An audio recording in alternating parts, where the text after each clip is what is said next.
Koe anō, kia ora rā tātou, kia tīmati he rā tātou mahi i tēnei rā.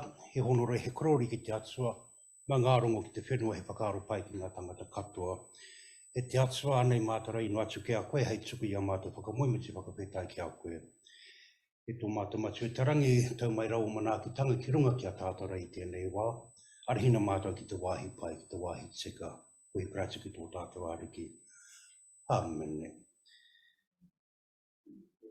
Tēnei rā te tuake, tuake ki te whakatau ia koutou katoa ki tēnei whare wānanga, ko te whare wānanga o Otago.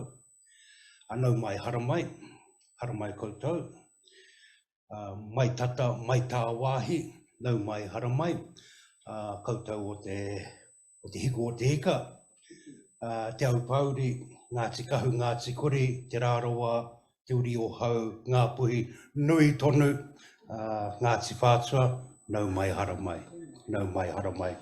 Nau mai haramai koutou rai nā tuakana. Waikato tainui, nau mai haramai. Ka tika me mihi au ki tō tātou ki ngi Māori atu hei te pōtatau te whero te tuapitu, me tōna whare kāhui ariki. Te arawa mā tātua, tōku waka, nau mai haramai. Ko nā waka katoa o te motu, horauta, takitimu, Aotea, me e rātura o nā waka anei te mihi mai i nā waka o tēnei whenua, kua rai te uru, ko uruao, ko takitimu, mihi atu rā kia koutou rai nā waka katoa o te motu. Ko rau ki ngā waka o te motu, a he mihi tēnei ki ngā waka o te moana nui a kiwa. Malo e lele, kia orana katoa toa, i orana, maruru mai tai. Whakalofa lahi atu, malo ni, and if you're from Samoa, you have to say toa Samoa. Talofa lava e aku tuakana, nau mai haramai anei, te mihi o nā Māori, a kia koutou rei nā tuakana. Konnichiwa. Konnichiwa. All the way from Japan. Kia ora. Kia ora. Nau mai haramai. You know, the real mihi whakatau team is sitting in the second row there, the Office of Māori Development. They're the professionals that are doing this. But they all went on strike and said, we're not paid enough. Get that fella to do this. But on and Korohata there is normally our go-to person for doing this, but he was supposed to be in Wellington, and so he had to get up here and do this. But on behalf of the Office of Māori Development, University of Otago, and Ngai Tahu Whānui, welcome to the greatest university in the whole wide world, University of Waikato. Oh, sorry, Otago. And welcome also on behalf of the Acting Director of the Centre for Peace and Conflict, Dr. Jenny Tapa, and the staff and students of the Centre. This is very much a student initiative, and you can see them all here stressing out. But on behalf of the Centre and all of University of Otago, anei te mihi, nau mai, haramai. Wai ata.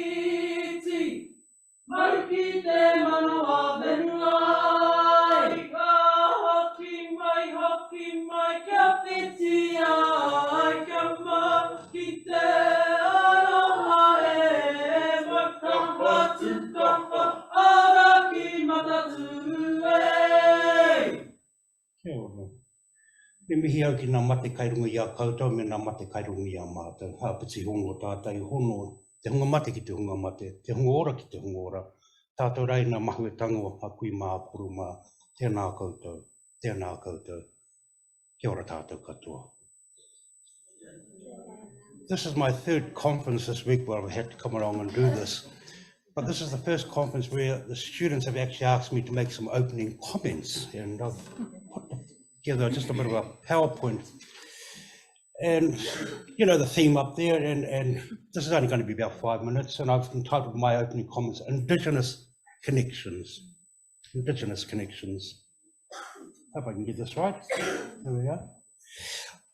I notice in the conference there, it's got Oceania, and this gentleman at the top, Dr. Manuka Henare, is one of my mentors, and he contested this term, Oceania. He said, I go to these conferences around the world and I walk and nobody says to me, hey, there's these Oceania people. And he said, no, they say, here's a Māori or here's a Pacific person or whatever. He said, but nobody's ever welcomed me as an Oceanian. He asked, what is Oceania? I belong to the Pacific Conference of Churches. Polynesia, and we as Māori are part of that. Melanesia, Micronesia, and also Macronesia in that. And in the Solomon Islands in 2011, I was at a conference there, Pacific Conference of Churches. There was an application by Australia to join the Pacific Conference of Churches, and I moved it. But one of the archbishops from the Roman Catholic Church in Papua New Guinea pulled me aside and said, do you know what you're doing? I said, well, what do you mean? He said, if you open the door to Australia, the Uniting Church of Australia, you are effectively bringing in white Australia, and you're opening the door to white New Zealand. You see, when they come in, the whole configuration changes, and all of a sudden we become known as Oceania. And he said, here it is, here, look at white New Zealand, white Australia is known as Australasia. Notice the Asia in it. They're pulling us towards Asia. And he said to me, just be careful with Oceania that it doesn't become white, that there's not a hierarchy of white New Zealand and white Australia and the rest of us underneath. So I just want to throw that challenge in, and no doubt Hilda will add on to that later on. This person here, I teach Māori theology here at University of Otago. All my Māori theology starts with two people, Māori Marsden and Pa Tate, okay? Why am I putting Māori Marsden up there? He wrote his book, The Woven Universe. It's a standard reader in every department, literally in every university in this country. And when he talks about God, man, and universe, he tells the story of coming back from World War II. He went to a wānanga of his kaumātua of Ngāpuhi up north, and they asked him, how did the war end? And he explained to them, and he said these words, the war ended with the nuclear bomb and all of that, and the words that he used was, te hai hai I te kahu o te ao. The fabric of the universe was torn apart and rendered apart. They asked him, and have they learned to fix the fabric of the universe? And he said, Kaawa. So for me, every time I talk about nuclear, anything nuclear, to me it's always about te kahu o te ao, te kahu o te ao. I've put this person up here, Papa John Doom. He was a very special person to me. From the island of Tabuwai in Mauhinui, not French Polynesia, okay? Not French Polynesia. And he mentored me for quite a number of years. There was a war, some of you who are a bit grey in the hair like me will remember New Caledonia, Karakia, French, and then they started picking up guns and started shooting each other. And so Papa John was one of the people who went in and negotiated the peace there. And that peace still goes on today. In Vanuatu, when things got a little bit testy there, the people in Vanuatu called him over and he negotiated a peace over there. I was sitting at a conference in Tahiti one day with him. The people from New Caledonia came in and they all kissed him one by one on the head. Nobody kissed me. And I could see that was the amount of affection that they had for him. He was a young chap, he got a job, and his job was working at what we know as Mururua Atoll, or Morurua Atoll. Charles de Gaulle, the president of France, said, we're going to do some testing, we're going to give you all jobs. So he got a job there, and he was there, he was an eyewitness to the first ever nuclear explosion. He was adamantly opposed to nuclear testing in the whole of the Pacific, and he He challenged the government, he challenged his own church to stop nuclear testing in Mururoa and the Marshall Islands and Kiribati. And when the nuclear tests resumed in 1976, he went on a protest of his own, and he sent 80,000 postcards to the French government protesting that.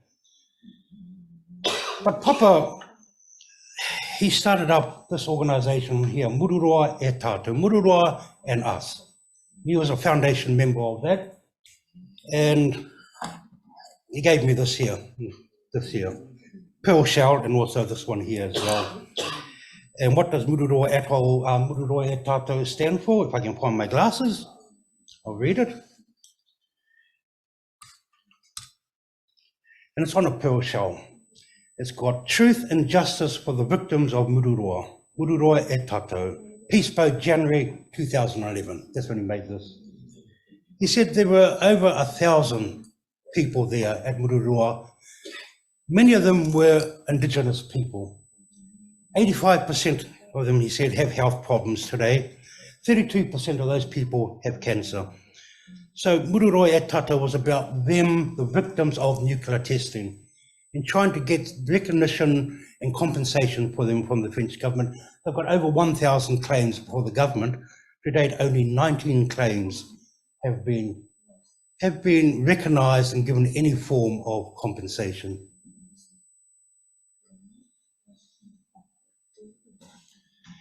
In 2011, Papa John up there, Marae Tarua, he was the president of the Protestant Church of Mauhinui, and the current president over here, Francois Pihatai. I gave them a commitment that I would one day, when I retire, I would end my working life in Tahiti, teaching at their theological college on Taha, and I'm getting close to that stage. But they figured out, they asked, how can we oppose? Well, they said to me, one thing is that there's a wider issue when it comes to nuclear testing in the Pacific, and that's colonization. And Oscar Timaru tried to get Mauhinui registered on the list for decolonization at the United Nations. The French government overthrew him. And so I was flown to Tahiti by these gentlemen and Oscar Timaru, and they said, we were going to try a different route. Churches have a lot of influence in the Pacific. So we're going to try and get ourselves registered on the United Nations list for decolonization through the church, and we want you to build our confidence to do this. They got it there 2013, and the United Nations put them on the list for decolonization, and that was quite a journey. So when we talk about nuclear testing, we're talking about Indigenous peoples, and we're talking about colonization as well. We can't separate those. Part of this conference also in the background is the war in Ukraine. There's the Ukraine flag here. When we talk about nuclear testing, colonization, war, it gets personal for us as Indigenous people. The war in Ukraine broke out, that fellow over and that madman over in Russia decided to go and invade. I have a son. We have a son, my wife and I, and he phoned us and said, I'm off to Ukraine. You're going, what? He said, I want to do my part. I want to be a humanitarian worker. So he left, and he worked the borders of Poland and Ukraine, and he was taking refugees across the border into Ukraine, particularly women and children. And then one day he texted us, I'm being moved closer to the front line, okay. And then one day he texted us and said, I'm doing bag and tag. He was in Mariupol, he was there. All those bodies, he had to go and collect them, those ones who had the hands tied behind the back, shot in the head, that was his job. And then he texted us to say, I'm being moved to Donbass. And,